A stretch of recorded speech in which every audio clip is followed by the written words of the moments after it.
Good afternoon. Welcome to Business Success. Welcome to our podcast for business success. Today we're talking about preventing business failure. And this Empower Half Hour is brought to you by Time to Play Foundation, which is a not-for-profit 501c3 corporation with a mission and purpose to enrich the lives of others through programs, public awareness, outreach activities, events, and learning opportunities that further the concept of enjoying life. You can see ways to enjoy life balance at www.theenjoylifeproject.org. My name is Jerry Siegel. I am the president of JASB Management. My business is management training and management coaching. And I'm here on the line today with Doreen Guma and Gina Lolo at this point in time to talk about ways that we can prevent business failure. Now, let me start off by saying that everything we do requires risk, and that even though if you do everything right, it doesn't guarantee success. There just are no guarantees in business, but every problem is an opportunity in disguise, and that's what we need to look at. That failure is a learning process, and that anybody who has succeeded in almost any endeavor has a number of failures prior to their ability to succeed. So what we're talking about today is the ability to persist, to persevere, to withstand the negatives that occur when you are attempting to accomplish something new, something different, and recognizing that success is built on failure. One never risks, never succeeds. As I said, every successful person has experienced a number of failures. So that's the essence of what we're talking about today.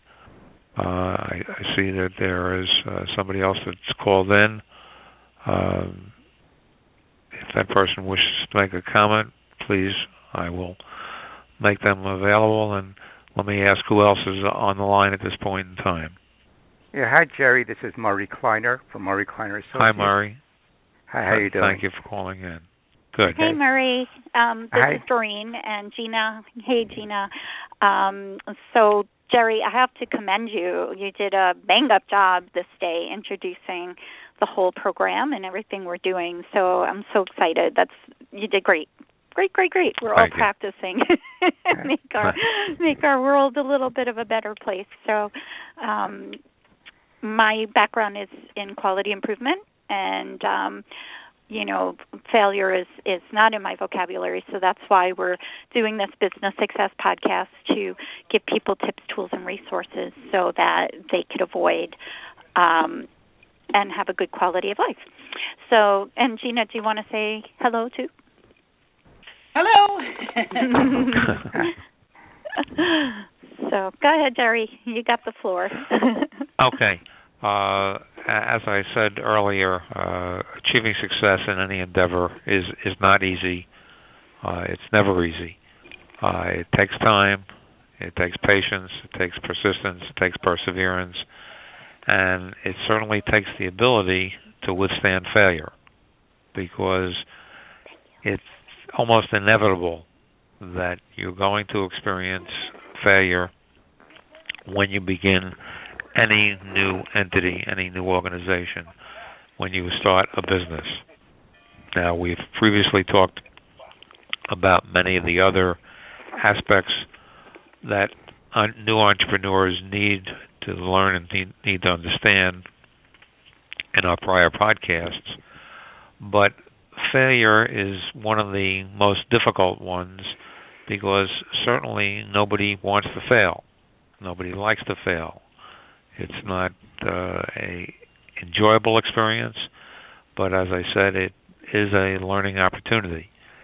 It's an ability to understand what didn't work, make some changes, and start again. And every invention that we have, every idea that we currently enjoy, it exists only because the individual who was successful was able to endure the problems that they experienced, the failures that came about. Doreen, you mentioned that the word's not in your vocabulary. I will take slight issue with that. I think the word that needs to be in or needs to be excluded from people's vocabulary is can't, because there are very few things that we can't do, but we cannot expect to succeed the first time, and that's part of the reason why we're talking about it. Well, I have to tell you, we've been in business for the past 10 years. We are a small business owner aside from creating the foundation. The foundation is my heart. To provide resources with people like Jerry and Marie and Gina, to be able to give people resources so that they can learn what they need to know so they can enjoy life, because it's surprising what we don't know. And I don't know a billion things, and I keep learning something new every single day to add. However, in the year of 2005, we started a company, and we're still rocking along. And have we made mistakes? With no doubt. And you learn from the mistakes. And we had, to take a partner or not to take a partner podcast a couple of weeks ago. And seriously, I made a huge mistake with that. Lost a lot of money. And I know Gina's had experience with people in that respect as well. Where we trust people perhaps that, we aren't successful with that. But, one thing that I've learned is diversification. We have a company called DJ's Marketing, which does make the entire Time to Play Foundation possible. That's what's funded it since we started. And if anybody's interested, go to djamesmarketing.com. We do quality improvement process in marketing endeavors, but we don't just do printing. If we look at the environment in our world today with the increase of technology and the increase of competition, and Marie, you could probably really lend a big discussion to this as well, the undercutting, somebody else is online with us today too, yes. Gary, but the undercutting of people for profit. I mean, people have posted even on Facebook, business cards, $20, free art, free logo. Well, you're devaluing an industry, and Gina could talk about this as far as it is in the real estate industry, because I know that that's been contributory to decrease in property values, and especially it was, I think, in the 80s, the late 80s. I mean, that was huge. It just devalues the whole industry. So you have a person who maybe went to graphic arts school for the past 4 years, comes out of school with $100,000 worth of debt,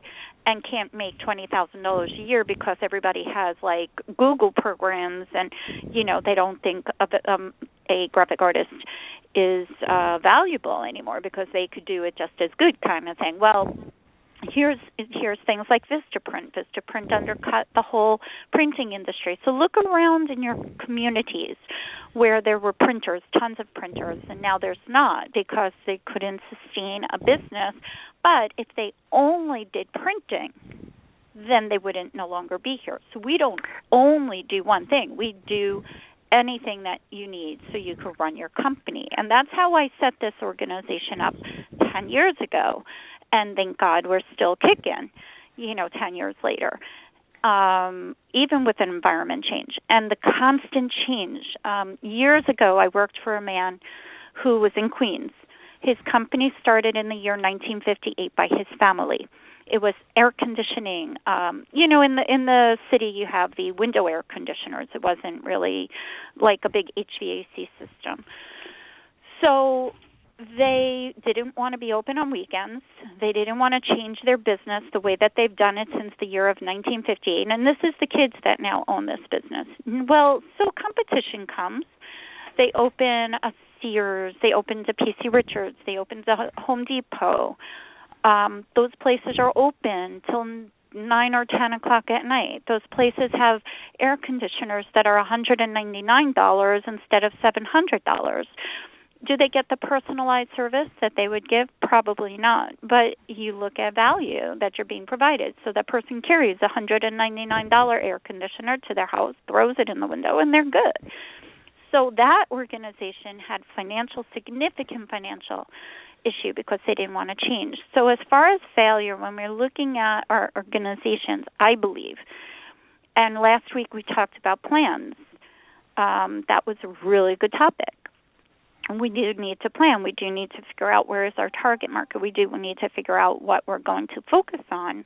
But we also need to diversify, and I think diversification does prevent failure in the whole sense. Are you going to be 1,000% successful?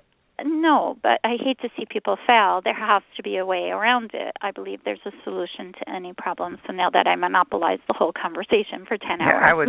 I would like to interject. I think doing that, what you're doing over here is presenting a possible solution or possible way of trying to avoid failure. But I would like to, I'm thinking right now the individual who is thinking of going to business, or maybe has a small business and maybe should be taking the next step, and there's fear involved, and they're afraid. And then what are they afraid of? They're afraid to fail, because if they fail, they think it's going to be devastating. And so my thoughts are lean towards in the direction of what Jerry was saying, but even there I'm modifying it somewhat. And first of all, I think what we have to have is a different attitude towards failure. Failure is not the end of the world. Not only that, but if you're afraid and try to avoid failure, then you will not be successful, because in your efforts to avoid failure, then you will not take the risk that's necessary to succeed. So you have to be prepared that, yes, failure is like one of the rungs on a ladder. You go up there, one of the rungs is not going to be so good. Well, fix it and then go try it again. You have to keep doing it, and if something goes wrong, it's not at the end of the world. You can recover from it, and as a matter of fact, you gain knowledge from it. But we also have to understand failure, and that is, why are people afraid to fail? And they're basically listening to two types of voices. There's the internal voice, the voice inside their minds, and then the external voices from people around them. Inside their minds, they say, well, if I fail, then I am a failure. And then how are people going to think of me? Well, everybody else will think of me as a failure. So this holds them back, and they have to stop thinking that way. Failing does not make you a failure. It's a learning process to the next step, and you have to learn how to rethink that. And if you have, excuse me one moment. Okay, excuse me. And if you have people, let's say, that you have to account to your spouse, or to parents, or to others, then you have to educate them so that they understand what failure means, so that they can help you and reinforce you and provide you with encouragement. And if you have friends, for example, who do not understand this, then you must have to. Then the thing is, you do not discuss your business with them. If they don't understand what failure is, and if they just keep putting you down because of it, then these are people you cannot associate with, or at least don't get their business advice. But you must take a different attitude towards failure. Failing does not make you a failure, and there is a difference. No, you're I absolutely absolutely correct, agree with Murray. that, and I really think it's very important to look at failure as a learning tool, like everyone here is saying, because failure should inspire you to improve and should really have you take a real hard look at what it is you're doing that maybe you can do a little bit better. And sometimes it's just like a gentle tap on the shoulder to say, hey, you know what, you could be doing better in this area or that area, and failure will give you an opportunity to look at that and maybe analyze that aspect of your life, wherever it might be, in business and, personal, whatever, and really grow from that. So failure can be a giant learning experience and a growth process for, in any aspect of your life. Well, that's very definitely true, because one who lives by the principle of better safe than sorry is usually both unsafe and sorry, left behind by opportunities to pass them by. Right. Right. So that we need to recognize that we're going to make mistakes as part of the process. Nobody is perfect. We're doing something for the first time, or even if we're doing something for the 10th time, it's very possible that we're going to make incorrect judgments, incorrect decisions, simply because the only constant in life is change, and what worked yesterday is not going to work today, and tomorrow will be different still. So we need to be able to endure, and as I said earlier, we need to be able to withstand. Now, certainly everything that Murray has added, and I'm guessing that was Gina who was adding that, those thoughts are extremely valuable. Failure is simply an opportunity to change what you're doing, to learn from what didn't work, and to do things differently in the next attempt. But recognize that it's going to take that learning, it's going to take those mistakes that are going to lead you to success. The point that Doreen made before about diversifying and having additional opportunities is certainly also extremely valid, particularly for a new organization, because getting off the ground, getting a business started is extremely difficult. It's one of the reasons why most people do not make it for the first year, and very rarely do they make it 2 or 3 years after that.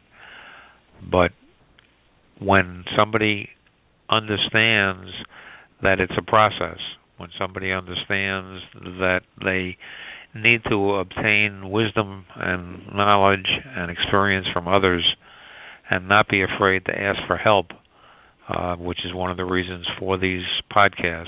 We're trying to provide that information for those people out there who are listening or who will subsequently listen, to learn from those of us who have been there and done that and seen that and heard that.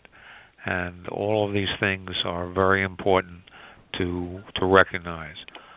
Somebody else joined the call. If that individual, also from the Suffolk County area, has some input, we'd love to hear it. Yeah, they might not want to say, so they might just be listening. So one of the things that you guys were talking about is fear.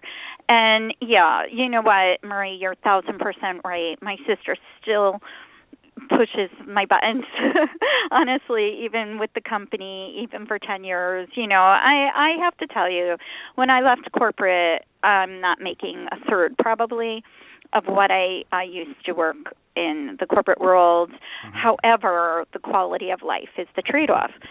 So to be able to do what you feel and dream and think is one of the reasons that you start a business, because you have something to offer that you potentially can't do in that corporate world.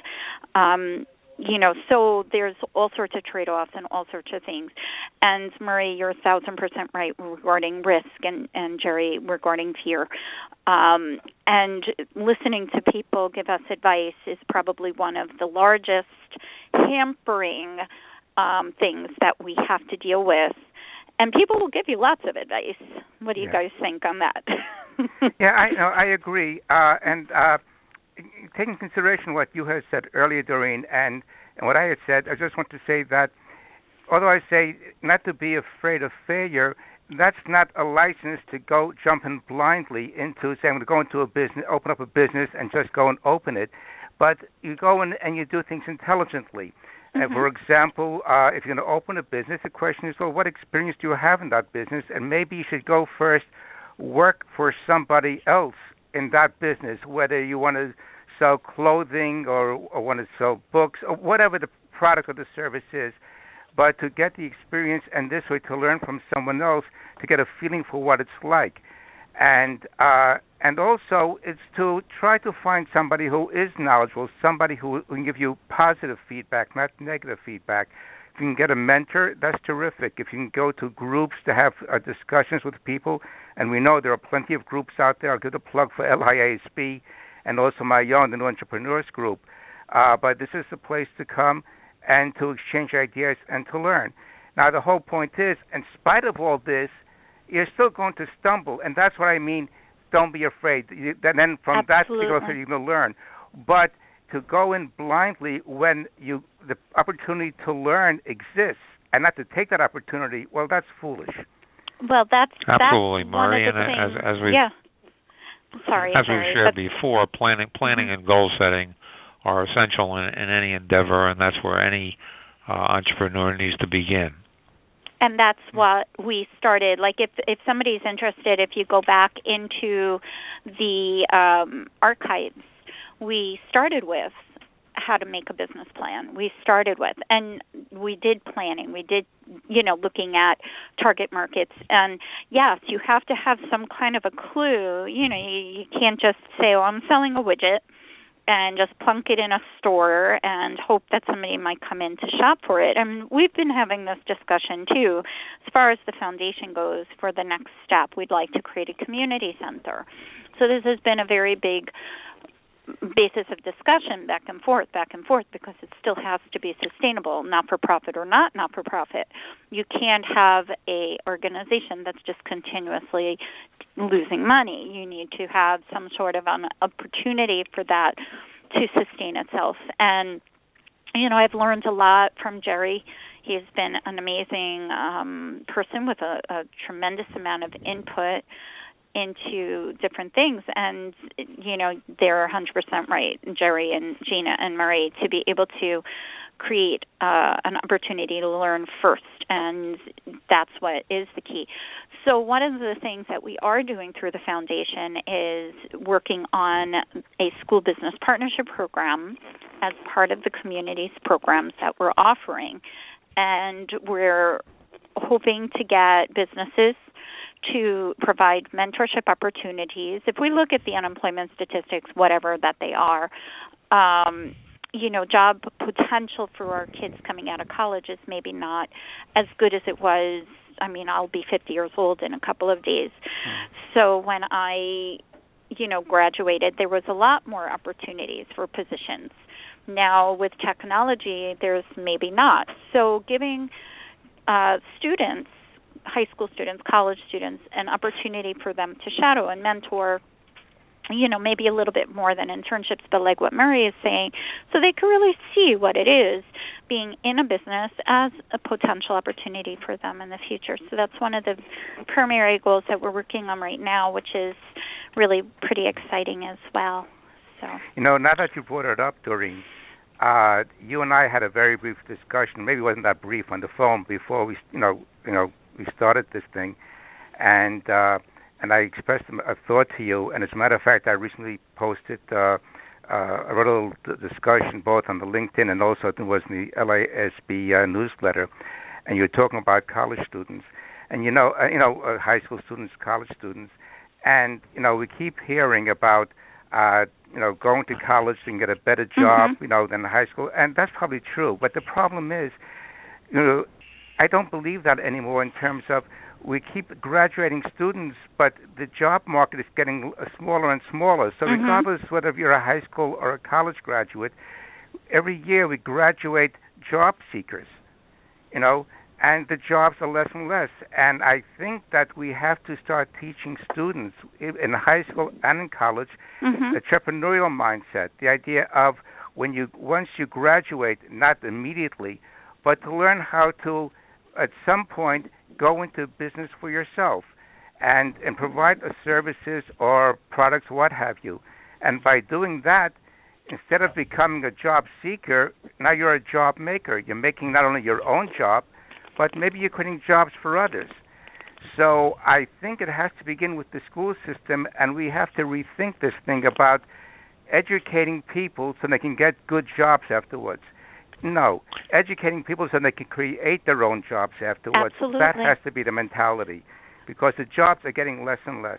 That's what I wrote in, and Jerry will tell you, in Chapter 19, What Do You Want to Be When You Grow Up? It was discussed in our book, If I Knew Then, What I Know Now. But this is part of the Enjoy Life Community Project, sponsored by the Time to Play Foundation. And in that, we recently just did a survey to our high school students in our local community in Port Jefferson, Terryville, where I live. So 727 students did respond, and this was what Marie and I did talk on.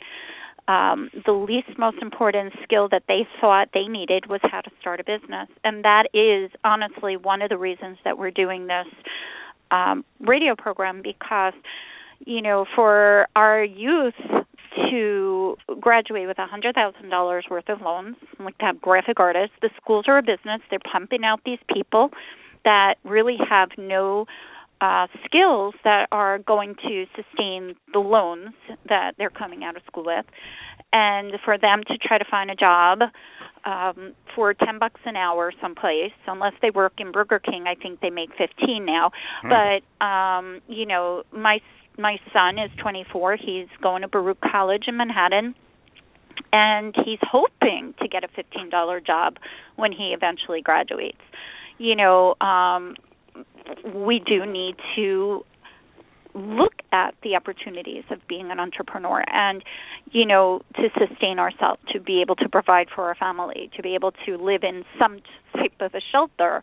So this is where the School Business Partnership Program that we're working on, and, part of this whole idea behind being part of the LIASB and the Long Island Strategic Alliance Coalition is to grow this component because it is necessary for us to give, and it will also help the businesses because if there's a business that is doing this mentorship and sponsorship as part of the Enjoy Life Community Project that the foundation does, we can absolutely help market that organization, that they are a community-friendly place. They're helping our youth, and, our youth they're up against a horrible future if they don't be proactive. It's the truth. I mean, look at the opportunities out there for them. And again, I know this firsthand. I have a 24-year-old, he'll be 22, and my daughter who's 20. And Gina has kids too, young kids. I know Jerry and Marie have kids, but they're not in this time. It was so much easier when I graduated high school and I moved into my first apartment. I was 18 years old. I made $3.75 an hour. I had bought I did. I had an apartment. I paid for my insurance. I bought food, and I was good on $3.75 an hour. The kids don't have that opportunity now. It's scary out there for them. In business, we always talk about ROI, return on investment. So if I'm going to invest money and my time in some kind of business or some kind of effort, I have to figure out in advance what kind of return I'm going to get on it, so to determine if it's worth it or not. And if we were to start teaching high school students even what to think like entrepreneurs, to understand what ROI is, and then have them determine that if they're going to pick a college, what's the ROI on the college they're picking, based upon how much it's going to cost them, based on the major that they're going to choose, and what are the odds that they'll be able to pay back that loan, let alone make a decent living afterwards. And I think once we start teaching students in high school how to think as business people, I think these problems with loans that can't be paid back and jobs that are available, I think things are going to turn around. I agree. Certainly those things would be helpful, Murray, but again, the most essential teaching that needs to be done is that success is built on failure. That is not taught in the school system. And that is something that the sooner somebody learns that, the better off they're going to be and the more opportunities they're going to have in their life for themselves and for their families. I agree. I think we did divert for a moment, but you're right, Jerry. And I think this is one of those things that I think has to be taught in school. I think we have to prepare the students both with proper education and also a proper frame of mind, and also a way of thinking logically and learning how to make good decisions. I think that should start in high school, or maybe it starts even before then. I don't know, but yeah, I agree with what you said, Doreen. I get very angry when I hear about colleges admitting students and they don't even guide them or counsel them, asking students, how is your major going to help you pay off your loans? That's not their option. They're a business. They just want the enrollment. Yeah. So they don't. So they really don't care about the well-being of the student, who is actually a customer in this case. Mm-hmm.